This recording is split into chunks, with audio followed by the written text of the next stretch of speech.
Tout ce qu'on veut construire aujourd'hui, on veut que dans 50 ans, on ne dise pas que c'est dépassé. Il faut qu'on construise en prenant en compte la durée.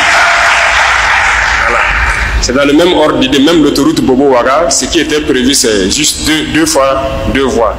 Mais j'ai dit 2 fois 2 voies, dans 10 ans, c'est dépassé. Il faut qu'on aille à 3 fois 2, sinon 4 fois 2 voies, pour que ce soit assez grand, assez large.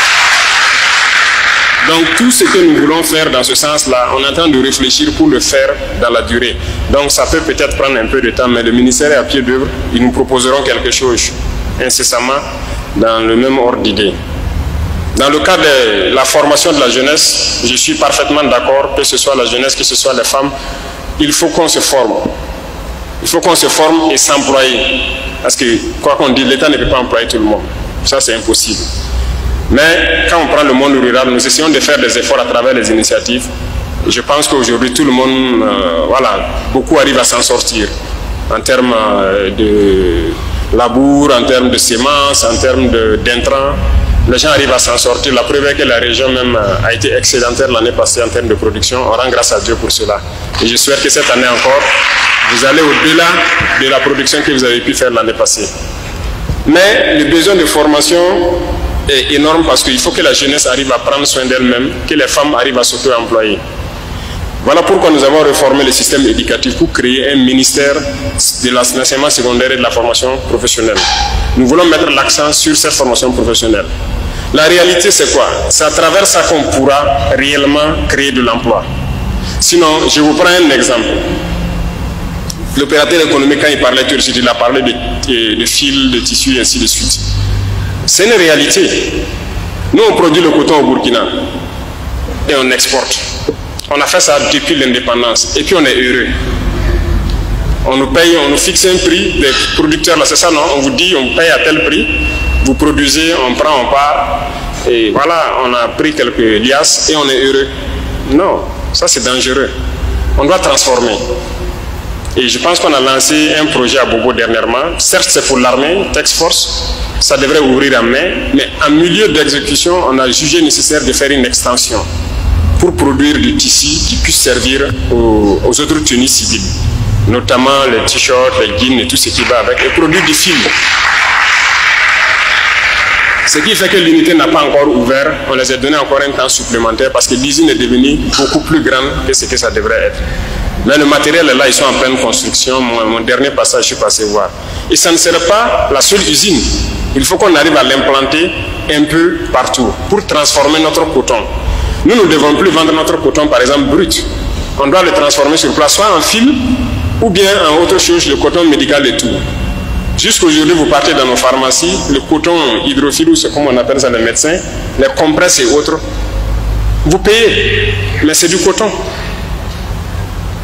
On paye votre kilo de coton à 200 et quelques, on le transforme, vous partez payer quelques grammes à 1000 francs. Mais c'est la formation professionnelle qui peut nous amener à créer ou bien entretenir des machines qui doivent nous permettre de transformer ça. Voilà pourquoi on est en train de mettre l'accent sur ça.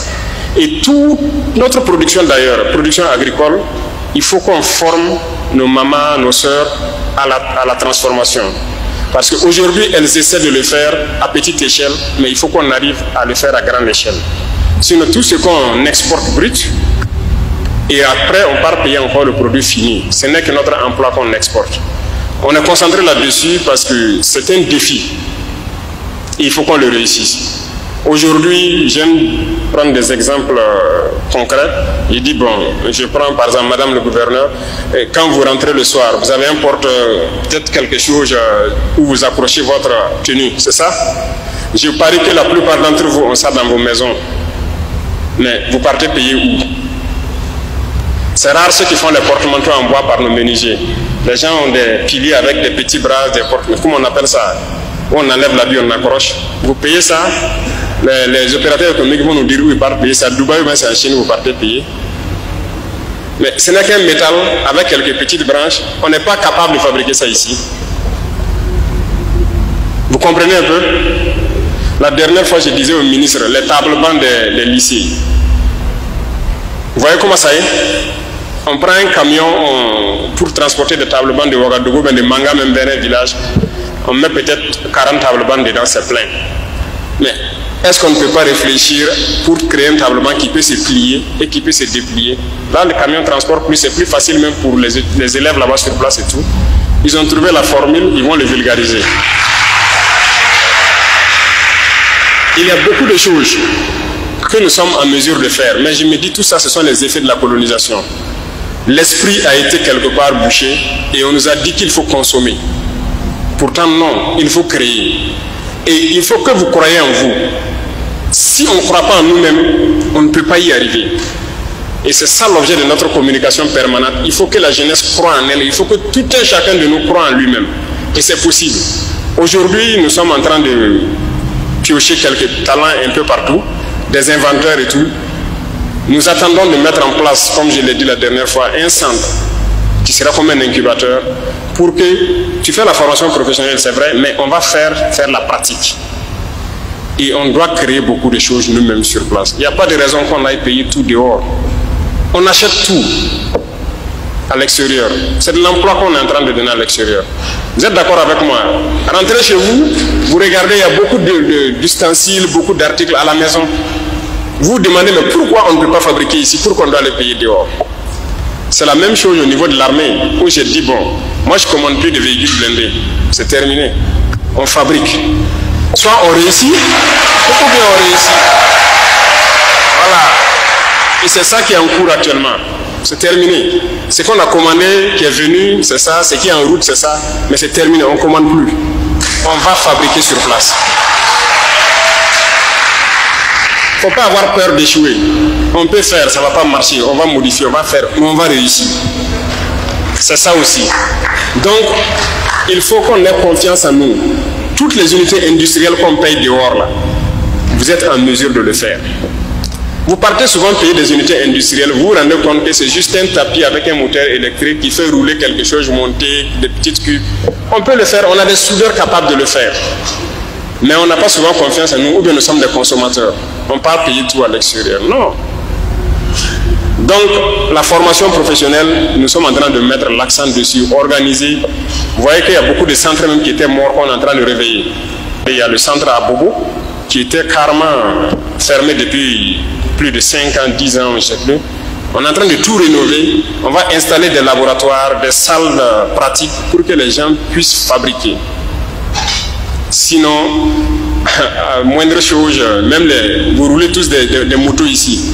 Les simples écrous et tout, on paye tout à l'extérieur. Donc, ça m'amène donc aux opérateurs économiques.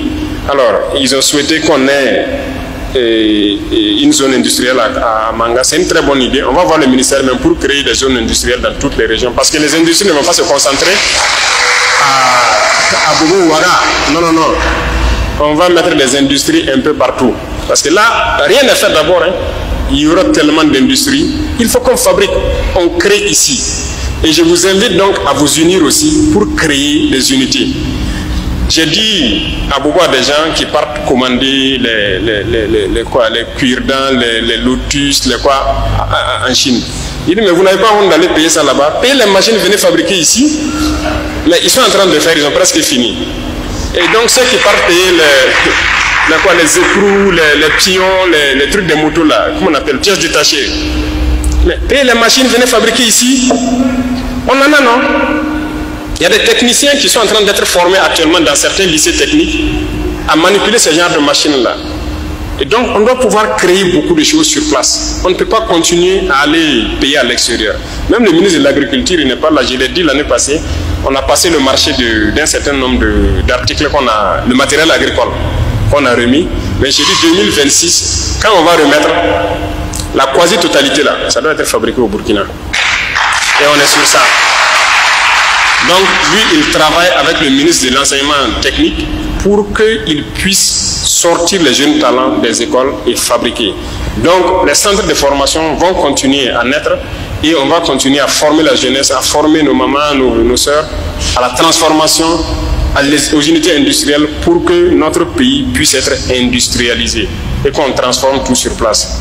Et je dis industrialisé, je n'ai pas dit robotisé. Parce que je suis aussi contre la robotisation excessive là, voilà, ou une unité industrielle où peut-être 1000 personnes doivent travailler, on se retrouve à tout mettre sur l'intelligence artificielle, tout est mécanisé, finalement c'est 2 personnes qui travaillent, c'est les machines qui font le reste. Ça aussi, je suis contre ça. Donc, on va faire en sorte que nous soyons au beau milieu, où la jeunesse est employée et la richesse est bien redistribuée un peu partout. Donc, nous sommes sur ce chemin. Donc, les questions de centres de formation, je pense que on a bien pris ça en compte. Les barrages, comme vous l'avez dit, c'est pour accompagner l'agriculture. On est très bien conscients. Vous avez vu les barrages qu'on a commencé à curer un peu partout. Si vous voyez les dates, on va vous dire que ça a été construit en 1950, en 1960, en 1900 combien? Ah, c'est grave.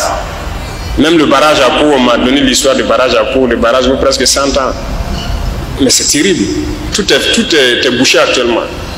Mais qu'est-ce qu'on fait? Un peu partout c'est bouché. Voilà pourquoi on a réveillé l'ONBA.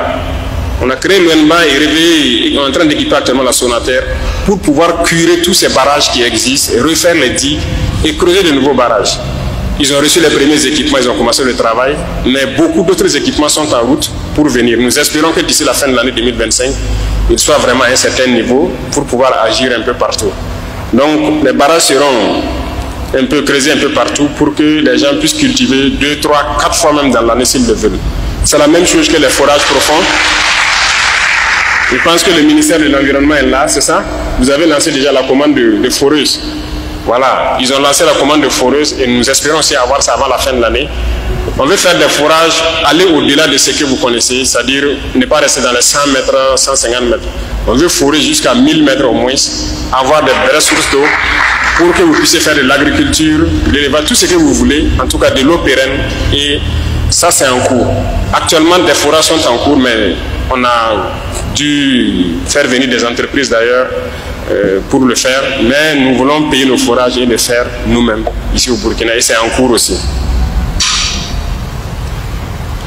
Pour la question donc des personnes âgées en ce qui concerne certaines doléances, je vais transmettre au ministère donc, de l'action humanitaire, ils verront tout ce qu'ils pourront faire. C'est la même chose pour le cas des personnes handicapées. Alors cette fameuse loi, je vais voir. C'est vrai, même les textes d'application, si on prend, il faut aussi qu'on voit comment mettre en pratique, parce que ce n'est pas juste le texte, c'est la pratique même. Si la question revient de plus en plus, et vous avez soulevé que Manga est l'une des zones les plus... au dernier recensement de 2019, où il y a le plus de personnes vivant avec un handicap, on verra. Au retour, je vais essayer de voir les textes et donner des instructions donc, au ministère concerné là, pour qu'il voit la question des droits des personnes vivant avec un handicap. Pour le moment, donc, il n'y a pas de problème. Je pense que la valorisation et l'encouragement à la consommation de nos produits locaux, c'est ce qui est là. Et parlant dans le sens de l'industrialisation, nous avons déjà pris un décret qui oblige, quand il y a une unité qui fabrique quelque chose, c'est obligé, ceux qui importent là, ils payent d'abord là-bas, c'est quand c'est fini qu'ils vont importer. Donc, nous allons consommer ce que nous produisons. Donc, il n'y a même pas à s'en faire pour ça, il faut se lancer. Et quiconque va aller frauder, je pense que les douaniers sont en train d'être équipés aussi pour lutter contre la fraude qui va rentrer. On va consommer d'abord ce que nous produisons ici. Donc n'hésitez pas à vous engager, et je pense que la question de crédit, c'est général à tout le monde, que ce soit les opérateurs, que ce soit truc. Il faut qu'on réforme le système bancaire même. Mais réformer le système bancaire, ça stipule un gros travail qui est en cours. Il faut le dire clairement, il faut la monnaie.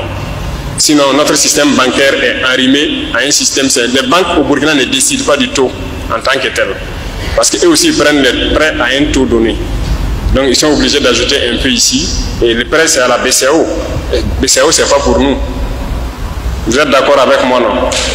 Donc, cette question est en cours et nous espérons que ça va se résoudre et nous pourrons être maîtres de notre économie.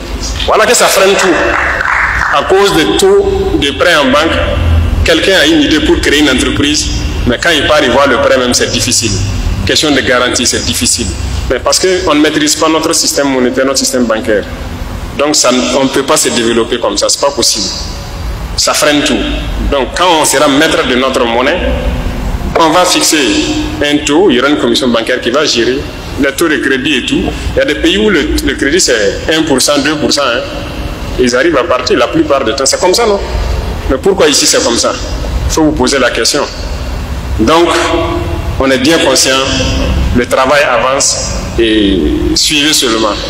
Vous verrez s'il plaît à Dieu.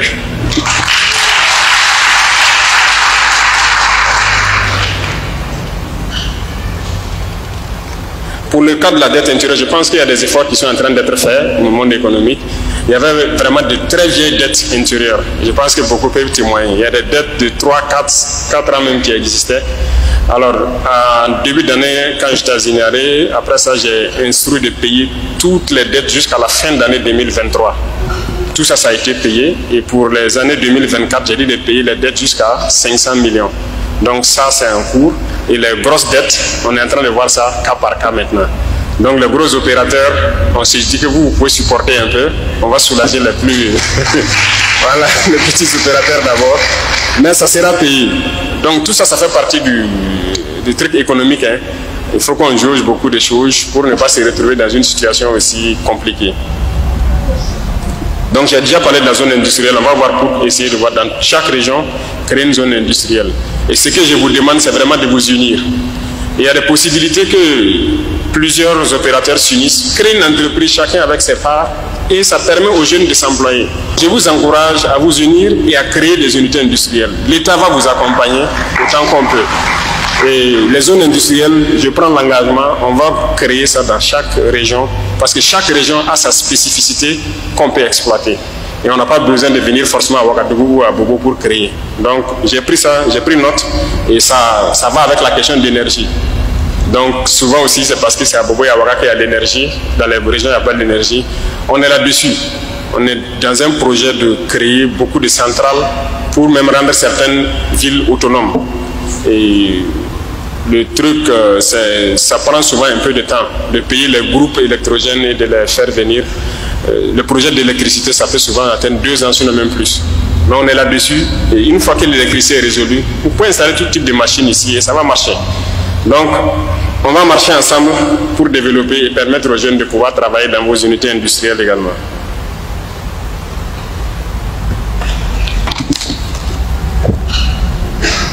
Je pense qu'il y a beaucoup d'autres questions qui rejoignent à peu près tout ce que j'ai pu déjà citer. L'accès au financement. Donc, venons maintenant au monde estudiantin. Alors, donc, comme il l'a souligné, nous avons déjà commencé à travers l'initiative, nous avons lancé un projet déjà qui a commencé, ils ont commencé à construire un amphi au moins ici avec des bâtiments administratifs. Et c'est un peu partout au Burkina. Dans tous les centres universitaires, on a décidé de faire au moins un amphi, un bâtiment, ou bien 2 amphis, un bâtiment. Un peu partout, les constructions ont commencé. Mais on sait que ce n'est pas suffisant, mais on part au rythme où on peut. Donc, soyez indulgents et patients. Et on sait que le gap est très, très, très grand entre le nombre d'étudiants et l'infrastructure qui existe un peu partout au Burkina. C'est très déphasé. Mais nous sommes en train de travailler à remettre à niveau, que ce soit les salles de cours, que ce soit les laboratoires. On va tout remettre à niveau. Donc, il faut s'y mettre et nous donner juste un peu de temps pour qu'on puisse aller de façon très sereine. Donc je peux vous prendre l'engagement. Famille, ce ne sont pas les autres qui viendront faire notre combat à notre place. Également, ce ne sont pas les autres qui viendront faire la promotion de nos leaders à notre place. Ce ne sont pas également certains médias ou certains propagandistes qui viendront faire la promotion de l'AES. L'AES, c'est l'espoir, c'est le futur, c'est l'espérance d'une Afrique libre, la souveraineté vraie retrouvée. Chers frères et sœurs, le combat que mènent nos frères, nos dévanciers, nos leaders de l'AES, c'est un combat que nous devons amplifier. Oui, c'est un combat que nous devons amplifier. Parce que nous ne devons pas être à la traîne. Certains ont échoué, d'autres ont passé leur temps à dilapider les richesses de l'Afrique, mais d'autres ont compris aujourd'hui et ont tiré les leçons du passé. Le capitaine Courage Ibrahim Traoré, dans le centre-sud, a eu un échange franc avec son peuple. Un leader charismatique auprès et aux côtés de son peuple. Les gens refusent que le capitaine Courage puisse parler. Nous disons qu'il doit parler et il va parler.